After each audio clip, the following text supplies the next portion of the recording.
Good morning, ladies and gentlemen, and welcome to the show on this Wednesday, the 23rd of March, 2022. Thank you for tuning in. I'm glad to have you guys here. Now, I'll tell you what, things are not going so good for Russia over in the Ukrainian war. Simple as that. And let's get in there now and let's take a look and see what's going on. Let's open up the charts right here. So what's happening is Russia now is demanding that what they call hostile states, which includes almost everybody, I mean, pay rubles for gas. In other words, it's kind of like it reminds me of the petrodollar, where Saudis demanded that the world pay U.S. dollars for oil. Gas is very similar. It's a very similar concept or idea, but it says that they've labeled these countries unfriendly, which includes the United States, United Kingdom, all of the countries listed in the European Union. It also includes, I guess, here in Canada as well. They're all going to have to pay for Russian gas. They're going to have to pay in rubles, according to this. So, we all know the situation going on. We've all seen the news about what's going on over in the Ukraine right now. And it looks like anyway, this is a nasty situation happening down there. I mean over there. Over there being as it's on the other side of the ocean from where we are, but it's for most of us here in North America, it's on the other side of the Atlantic. But it's a really nasty situation that's happening in Europe right now. My heart goes out for these poor Ukrainian people who are having it so hard. Oh, terrible. Anyway, let's get in there and take a look at gold today. We're looking at gold's up 15 cents on the day so far at $24.92. Oh, this is silver, I should say. Silver's up 15 cents on the day at $24.92. It's hard for it to break down below that $25 range, and there's a reason for that. There's a good reason for that. Cost of production. When you saw those oil prices go up by a third in price, when the gas pump, when the oil prices and everything shot up, that means that it shot up 1/3 in price, the cost of producing an ounce of silver. Because it's so energy dependent to produce silver and gold and mine them. It's so energy, it costs, basically, one of the biggest costs for miners is energy. They use a lot of diesel fuel to run their big diesel engines, to run their big conveyor belts and stuff, They have to crush the rock and everything and run it down conveyor belts. All takes diesel fuel. It takes heat to transform that final product into that metal that you buy. It takes a lot of heat, and that heat costs energy as well, and generally they use petroleum products, which have just shot up in price. Now, the price to produce all-in price to produce an ounce of silver, was like 15 or 20 bucks before this big price increase in fuel. Now, suddenly, the cost of production is getting almost up to the spot price here.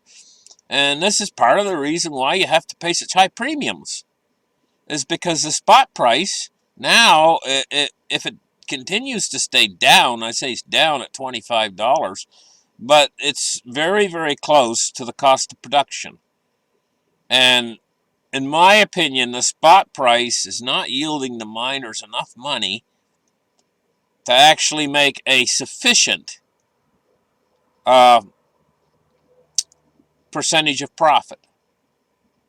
It's as simple as that. And so this is why you see these big knockdowns, smackdowns in the spot price lately, right? But it doesn't really go anywhere. Like, we seen one a couple days ago, a big smackdown, 70 cents or whatever in the price of silver, now bounces right back up to $25 again. And the reason why is because if they knock that spot price down too much below, like if they start knocking it down to $22 now, or $20 even,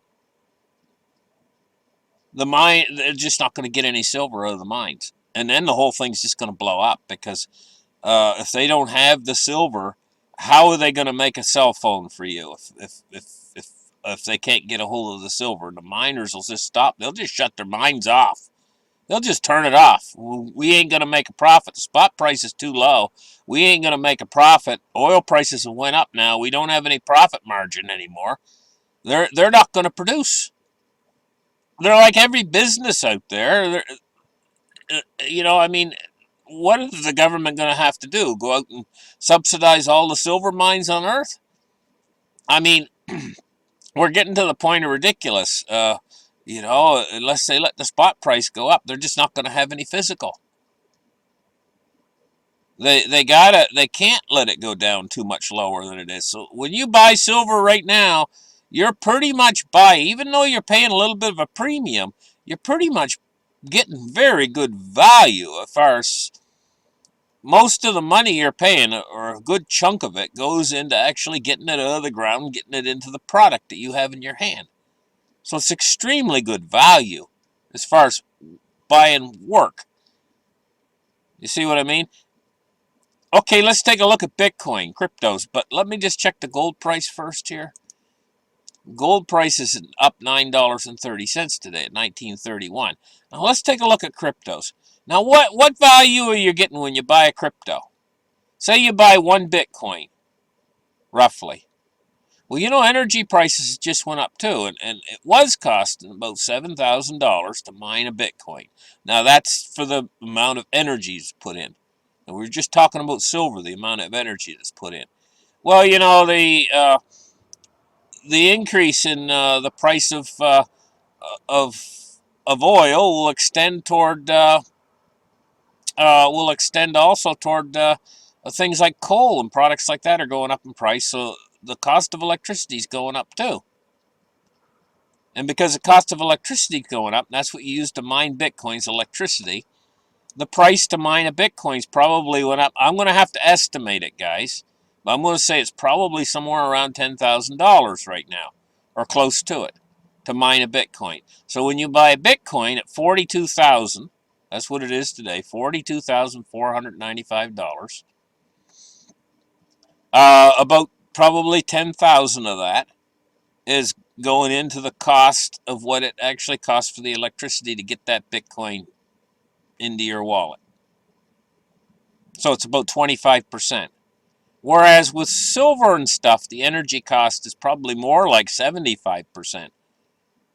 So it is actually, these people that say that Bitcoin is nothing, you're just buying air, that's not true. There's about $10,000 worth of energy that's went into probably a Bitcoin. So you're not just buying air. But with silver, it's probably even worse. It's quite a bit worse. So Bitcoin's probably 25% of the cost, roughly, where silver's probably 75% of the cost, is in the actual fuel or energy that it takes to produce it.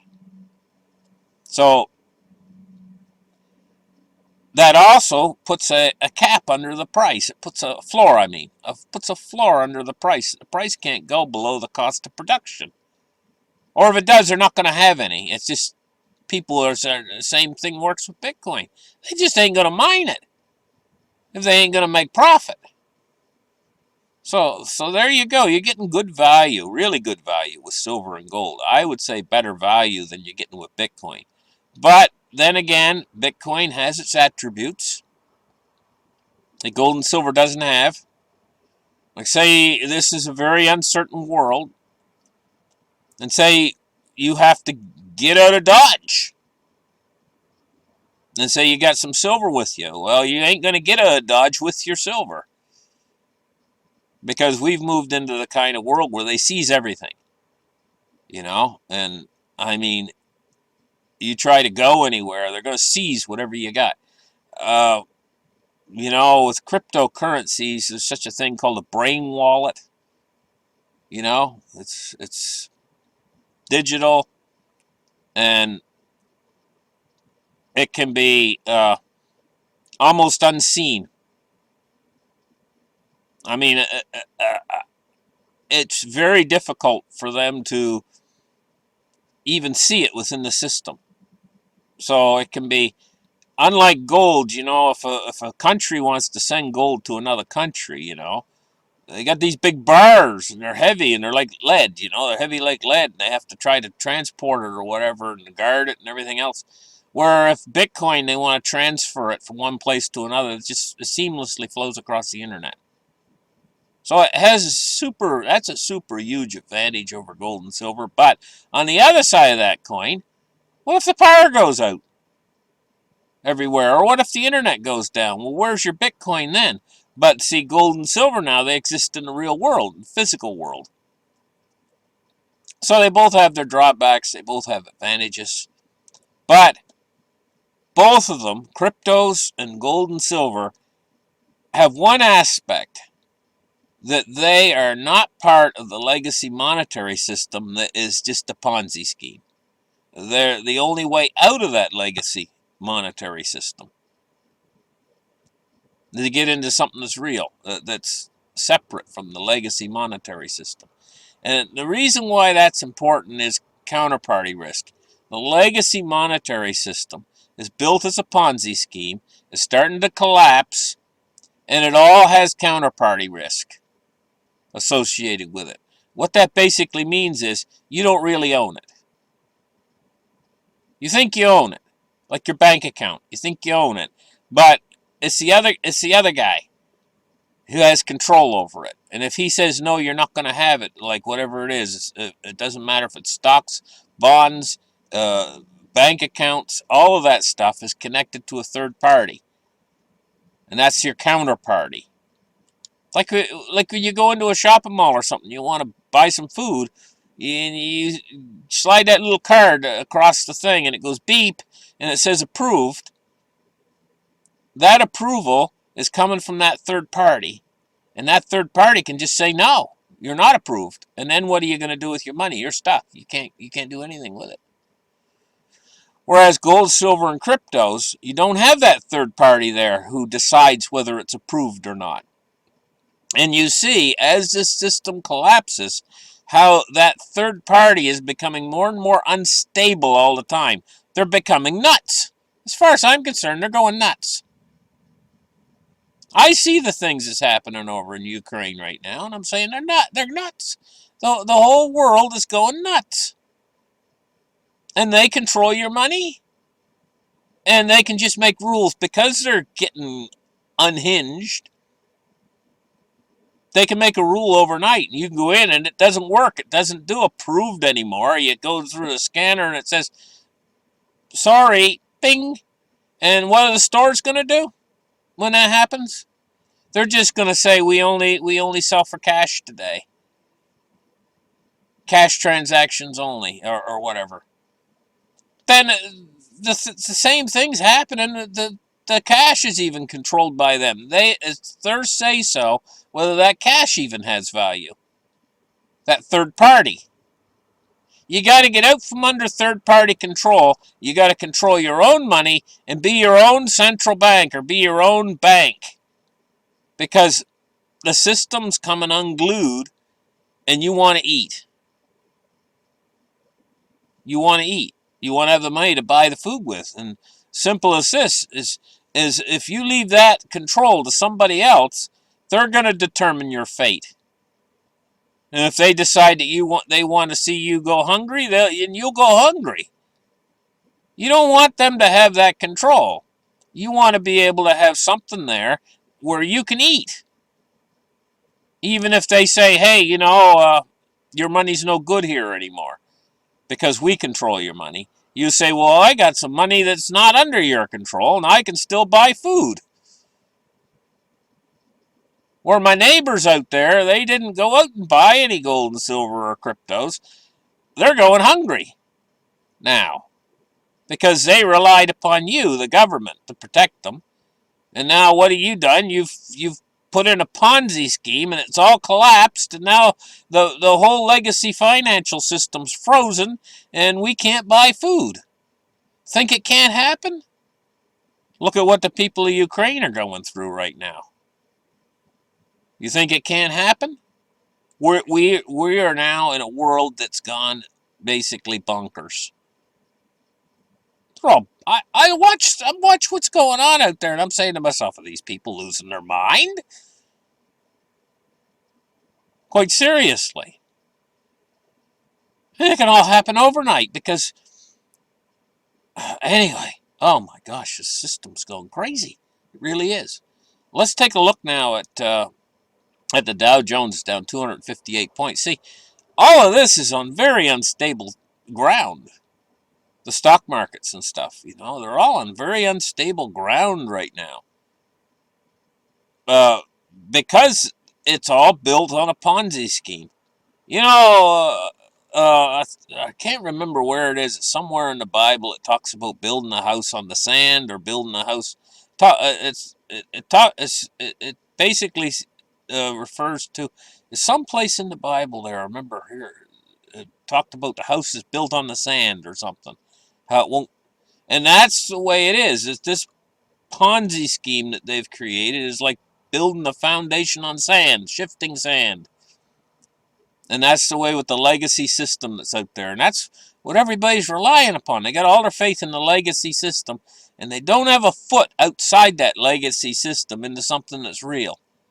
I would say every single person in my audience should have some physical silver as a safeguard, so that you can at least have something you can buy a bowl of oatmeal with.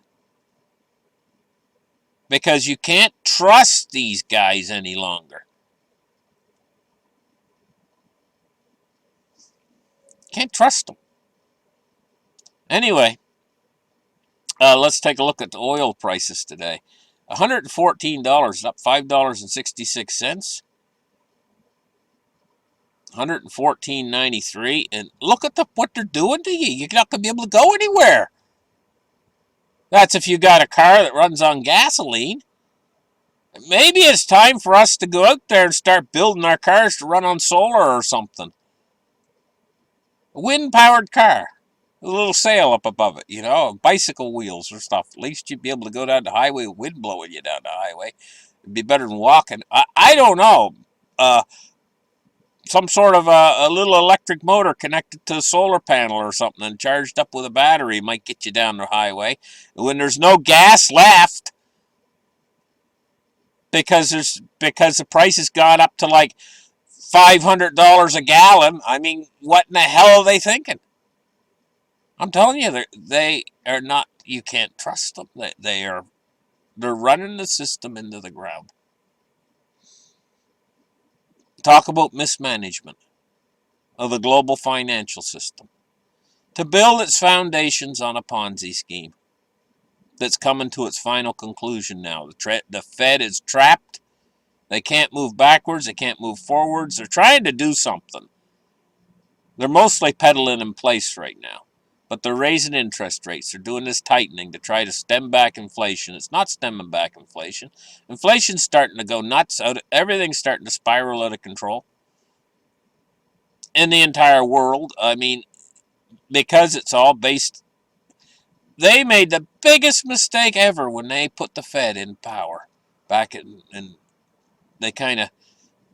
I don't think America realized that they were putting, and then they let Nixon do his 1971 disaster, the Nixon shock. Oh my goodness, and that just put us on the final road. Now we're deep into this thing, and there's no turning back now until they have a completely different monetary system, and this whole thing's just going to basically self-destruct until it's all fixed. But what's it going to take to fix this? It's frightful to even think about it. To fix what they've done, I should say. But it's going to have to be fixed in the end. There's no way around it. Money's going to have to become money again. And if they don't fix it, Bitcoin will fix it for them. Cryptos will fix it for them. And, you know, because this system is on its way out, it's collapsing, crypto is standing there saying, hey, you know, we'll cover it.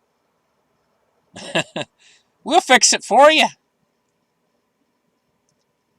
We're a money that can't be printed to infinity and can be a money that can be transmitted over the internet. And crypto's saying we're improving ourselves every year. We're becoming faster. We're becoming it's a crypto army out there. And a lot of people aren't taking notice, but that is growing, and it's at a certain point it could step into the breach and become really become the world reserve currency. You know, if Putin thinks he's going to be the next world reserve currency by making the ruble the only means to exchange oil and gas, well, you know, that's part of the legacy financial system, just like the rest of it. But crypto's not part of the legacy financial system. Crypto stands on its own 2 feet, and you cannot, by any means, print it into infinity like you can these other fiat currencies that have no intrinsic value whatsoever. Anyway, we're moving on here, and we're going to take a look at the MOVE index today. The MOVE index it's creeping up again. We're at 105 right now, so a little bit of instability. It shouldn't be. It should be only around 40 if the markets were nice and stable. They're not. Nothing's stable right now. The whole system is shifting, shaking, and rocking. It reminds me of the Titanic when it's starting to list. We're at the point right now in sinking, where the ship is sinking, where the ship is starting to list a little bit, and people are starting to notice it. And the sinking of this giant Titanic of a world financial system right now. And it actually is a bigger problem than, it can do more damage than a nuclear war. It can. It can completely and utterly destroy the whole world. The whole world's financial system goes down at the same time. And the impact would be on people's lives, would just be, it would upend the world. It would completely, you have no idea the power of money.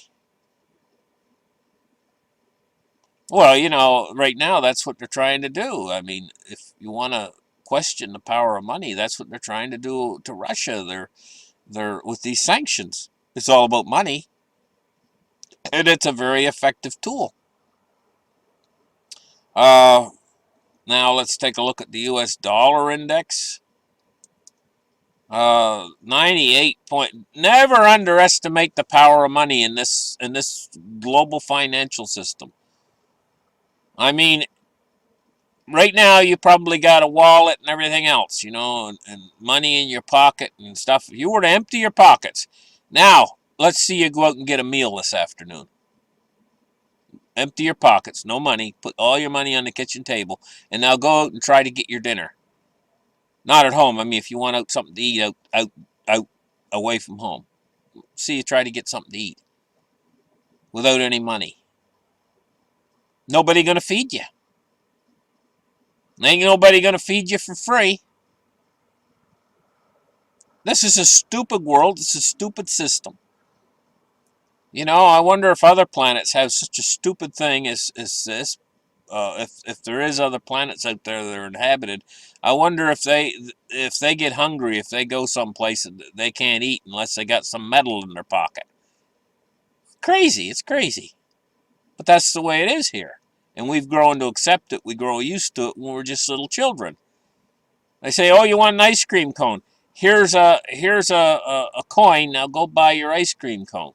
And they go over and they lay the coin on the counter in exchange for the coin. They get the ice cream cone. They get used to it when they're just a little kid, and they they adopt that as being normal. I think if there was some other world out there in space, really the normal thing would be for the kid to go over and say, "I'd like an ice cream cone. I'm hungry," and the person say, "Here, sure, here you are." what is money anyway? It's weird stuff when you really think about it. That people have to carry these round things in their pocket that are made out of metal. And this is what is accepted so that they can eat and other people can't eat because they don't have any round metal things in their pocket. That's weird. But see, we're so used to that it's not weird. To us, it's not weird.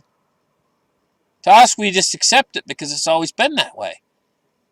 Here, in this world. But if there's other worlds out there, maybe that would be weird to them. Somebody's hungry, you're not going to give them something to eat unless they got a metal round thing in their pocket. And why is that person with the metal round thing in their pocket any better than the other person who doesn't have the metal round thing in their pocket? It just, when you start thinking about it that way, all of a sudden you start to realize, hey, this is weird that we exchange metal for food even, which means nourishment, which means life, you know. You get it right down to the essence of it. You're basically saying that person is worthy because they got lots of round metal things stored away someplace, and that person over there is not worthy because they haven't got any. That's weird. I'm just telling you guys out there that that's weird, but we accept it as normal. Anyway, I'm off on a tear. We're finishing off here looking at the US dollar index, which is at 98.65. It's went up a little bit. It's crested, it's peaked, and now it's starting to come back down a little bit. I think that's awful high for the dollar, but I expected it to go high like this as the Fed's in this tightening mood that they're in, which is not going to last forever because the Fed's going to get busted. They're going to get busted pretty soon. Anyway, thank you guys for listening. Like and subscribe, and we'll catch you guys in the next show. Bye-bye.